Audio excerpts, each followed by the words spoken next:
Alright, Raw started off with John Cena's final match recaps where they showed him tapping out and smiling in the sleeper hold position from Gunther. By the way, I've been seeing the John Cena smiling face for way too long. Can we just stop it, man? I'm getting nightmares from it. I think I'm gonna get a nightmare from that smiling face. I think John Cena created a new meme on accident. This is not supposed to happen. But the show did start off with the ring general, Gunther, who was all happy and stuff. Look at him, bro.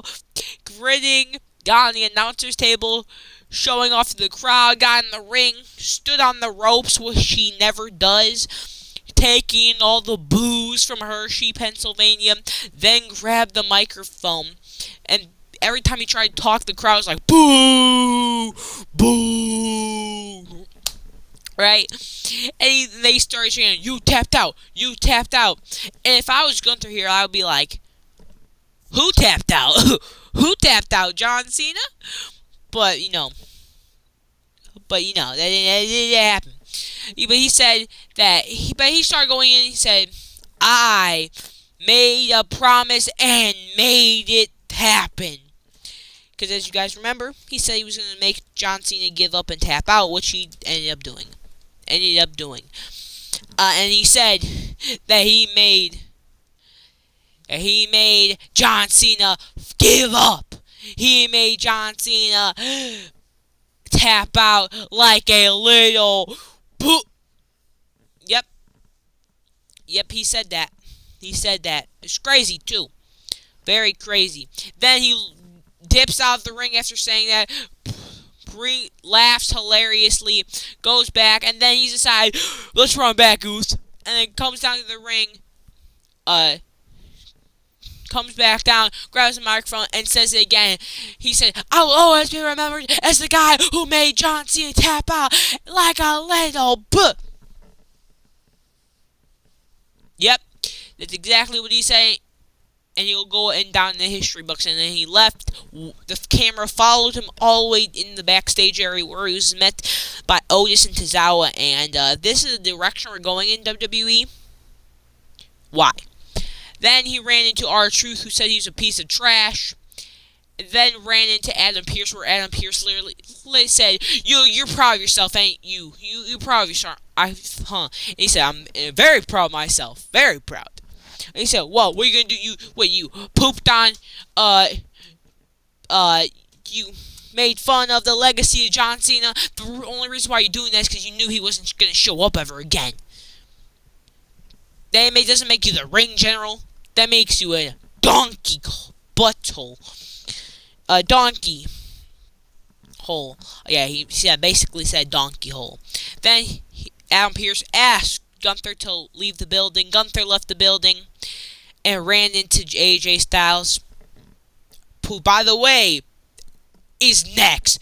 Gunther, come on. Guys, get ready to see the phenomenal one, AJ Styles tap out to Gunther. Gunther's gonna tap out. He's gonna make Gunther is gonna make Goldberg, Cena, Styles all tap out. Get ready, AJ, because you're next, buddy. You're next, AJ.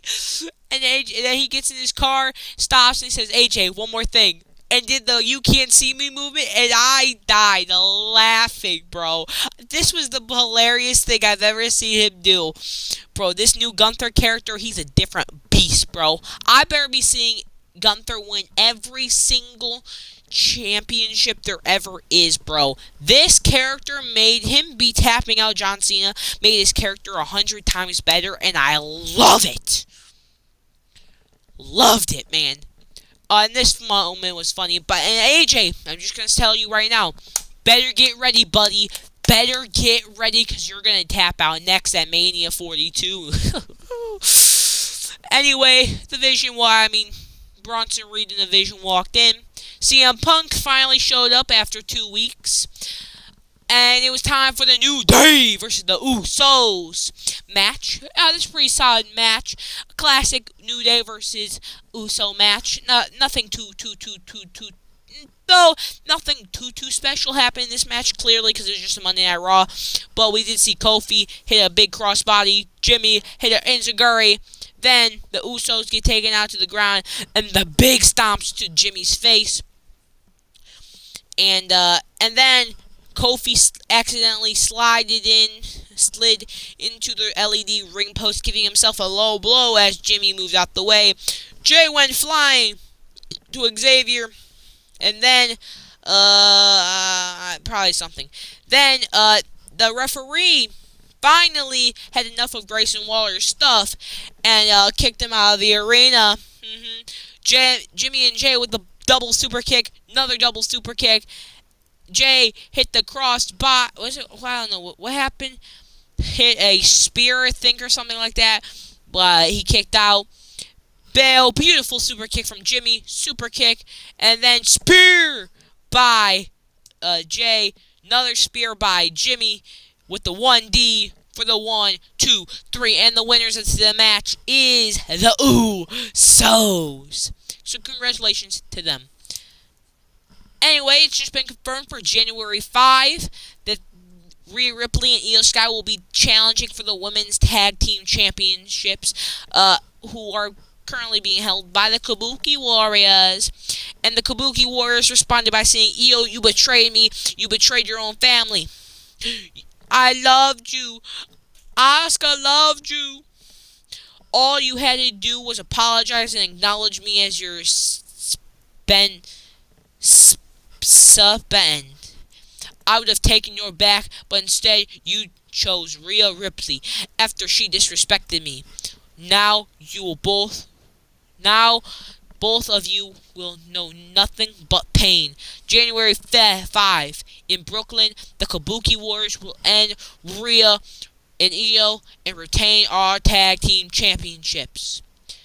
And then they showed, of course, the package of what happened to LA Knight last week. And the Vision was going over the plans. And Logan Paul kind of brought up the Masked Man. And, Paul Heyman was like, I don't know who he is. I have no clue who he is. Tell me who he is, Logan. I have no clue who he is. I have no clue who he is. Right? And, of course, on WWE Unreal Season 2 was announced, premieres on January 20th. And let me just tell you, if you weren't aware already, when Unreal Season 1 came out, all the way back in the summertime, July, right? July it came out. I was all on it. I'm not going to tell you I was all on it. You know what I'm saying? I was all on it, bro. I may have a whole playlist on the channel called WWE Unreal Reviews. Has all 5 episodes. I went over each and every single one of them, talking about the certain things. So I'm going to make another review about it. So however many episodes are going to be, probably 5, right? So I'm going to make a review of Unreal Season 2 when it finally comes out in January. And by the way, I will be king. Let me just tell you that much. Content's going to be good in January. But Rhea and Io came out, but got missed to the face of Rhea from Asuka. Then Kairi got attacked Io.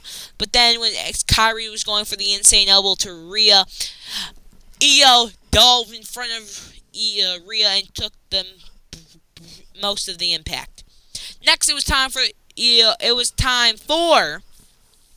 Ivy Nile versus the Women's Intercontinental Champion, Maxine Dupree, in a crazy match because Maxine pulled out whatever this pile driver arm move is and a nice sit-out powerbomb. But Ivy Nile responded with a nasty dragon sleeper in the Tree of Woe position. This was a nasty move. But they eventually got out. Maxine locked the thing back in, but Ivy rolled out of it. But Maxine was determined to make her tap out. She put her back into it, put her back into it. Put her back into it every time. Every time Ivy Nile got out of it, she put it back in. Then she crossed the legs and finally make Ivy Nile tapped in. This time Ivy Nile didn't make that face that John Cena made as when he tapped out. He didn't make that smile. Thank you. But Ivy Nile taps out and Maxine Dupree wins and retains her championship. So congratulations to her in an awesome match, and her improvement has been really, really showing. Your boys bounce. Javon. No, I'm going to skip this segment. No, I'm skipping this segment just purely off the base. This had 6-7 in it. Why we have... No. Anyway, this match against Javon and the big young... It's a confirmed match. It's going to be the young OG versus the El Grande Americano. Anyway, CM Punk came out for the first time in 2 weeks, grabbed the microphone, took that little Raw thingy off, and went off. Old CM Punk came out in this promo. Let me just tell you right here now, folks. The old CM Punk came out. He went completely and unutterably off. He went off. Let me say that again. He went completely off. Due to what Braun Breaker said last week. He went off completely. Unbelievably completely. And, hold on, I have to go back to see what the promo said. I have no clue what the promo said. I just watched it, too.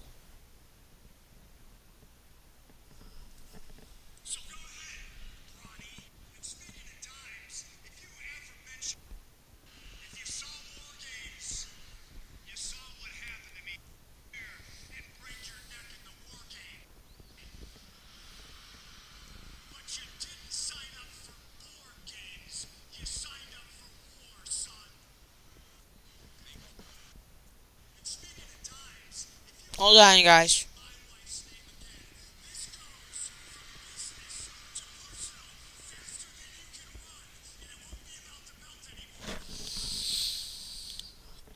Anyway, CM Punk came out and cut a nasty promo on Braun Breaker, saying if he had a dime for every time Paul Heyman saw a guy with potential and made him their next guy and try to push him all the way to the main event at WrestleMania, and them looking up at the lights, he would have a bunch of dimes. He also said that Braun Breaker saying he wants that. He also said Braun Breaker wants the old CM Punk, and he says it's so easy to be 2025 CM Punk. Hey, if it wasn't for that masked man, he would have never beaten me. But you barely can handle 2025 CM Punk. And continues going off by saying, this went from business to personal really, really quick when you mention my wife's name. So if you mention my wife's name again, I will rip your eyeballs off and pee into that little, I'm going to pee inside your little too small of a brain. And Punk, why are you going to rip someone's eyes out? And second, why are you going to pee in someone's eyes? Like, why would you do that? And also, is it how do you know that he has 2 brain cells? How do you know that? Like, is there confirmation? I need more information than just your facts, CM Punk. I need more information. I'm sorry. Very, very sorry. He also said that you could also invite that dumb dad and your dumber uncle too, Scott, to Brooklyn. You can bring the mascot, you can bring all the Vision people there, but you still won't be me, the best in the world, CM Punk. So good luck, Brawny. Then we see a little Judgment Day Clubhouse segment where Dom announced that JD and Finn were out for a little bit. And Raquel was getting ready for a match. Anyway, it's time for the Women's World Championship match where Stephanie McCurry defending her championship against Raquel Rodriguez.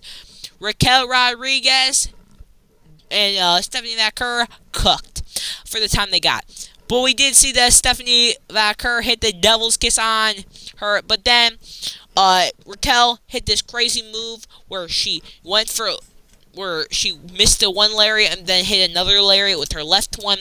Pretty cool. Then as Stephanie was going for a crossbody. Uh, Raquel Rodriguez caught that, but then Stephanie got out of it, pushed her into the LED ring post. But then, sadly, Nikki Bella, the legend, pushed Stephanie back her into the LED post as the referees looking at the match ending in DQ. She also sent Raquel Rodriguez into the other one, into the steel steps, and she hit the Rack Attack 2.0 on Stephanie, and basically saying, respect the legends, respect me, respect the legend like me that paved the way. So I'm just gonna think that this is going to lead the way for Jan 5, and we're gonna see a triple threat match. Please, Raquel, win. Anyway, Adam Pearce and Paul Heyman were having a little argument, saying Adam Pearce basically wanting to know who the masked man was, and Paul Heyman said Seth Rollins, AJ Lee, Becky Lynch, Sami Zayn. It could literally be anyone. I just don't know. Then Adam Pearce said, I better find out. I better know at the end of the night. And then we had CM Punk and Rey Mysterio. A little segment right there. These two boys got cut off, and Nikki Bella basically said, respect a legend. Yeah, whatever. Anyway, it's time for Rey Mysterio versus Logan Paul, where they had a pretty solid match. You know, Rey was doing his classic lucha things. We're, doing the West Coast pop. We saw Rey get taken out by a nasty clothesline by Logan Paul. But as Logan Paul was trying to do like a sit-out powerbomb, avalanche type thing. Clearly, he got hit with a Frankensteiner. Then Logan hit the big power slam, and I'm pretty sure in a big boot to the face. Then, as Logan was trying to go for something, I think it was probably superplex, something like that. He got Rey Mysterio reversed into a sit-out powerbomb from the top rope. Then Rey hit his classic diving thing. Then the Vision came out. CM Punk grabbed the chair, hit Bronson and Braun in the back without them noticing, took them out, put them to the back, where all of a sudden we see Rey Mysterio roll up. What does roll up? Logan Paul for the 1-2. Ooh. Logan Paul got hit with, I think that's a West Coast pop. No. I think Rey went for another West Coast. No, he went for a Hurricane Rana, but Logan caught it, hit a reverse powerbomb. Then, just in case, Paul Heyman handed Logan the brass knucks, but Rey Mysterio reversed the brass knucks, hit a 6-1 line, leaving the brass knucks on the apron. Then all of a sudden, the masked man hit a nasty curve stomp, and I don't think we were giving enough credit to this masked man. These stomps have been nasty. You know what I'm saying? I'm telling you, these stomps have been crazy and nasty, bro. Look at the height on this. Then Logan Paul hit a frog splash to the 1-2-3. And your winner is Logan Paul. Then we see the masked guy and Logan Paul standing off saying, who are you? And then before we could get an answer, that guy took off into the stands after CM Punk came down. And it was revealed to be Austin Theory, specifically Bald Theory. And Bald Theory looks crazy. He's into a different mode. He's into a different mindset mentally. This is the Theory we needed the most. Let's be honest here. Also, he got a Theory chant. He got a Let's Go Theory, Austin Theory, or something like that. He got a Theory chant, though. All I know, he got an Austin Theory chant, man. If we can get more Austin Theory chants in the year of 2026, I'll be really appreciated. Let's go, man. Yes, sir. And then CM Punk got hit with a spear, and, Braun Breaker had the championship, said, don't ever talk about my family again, and raising the championship high with the Vision and Austin Theory in the crowd. So, the Vision staying tall, and it feeling like a July episode of Monday Night Raw, with the Vision standing tall without Seth Rollins. So, yeah, that's how Monday Night Raw ended today. What do you guys think? Comments below about Monday Night Raw. Anyway, have a beautiful rest of your day. See you tomorrow. Bye.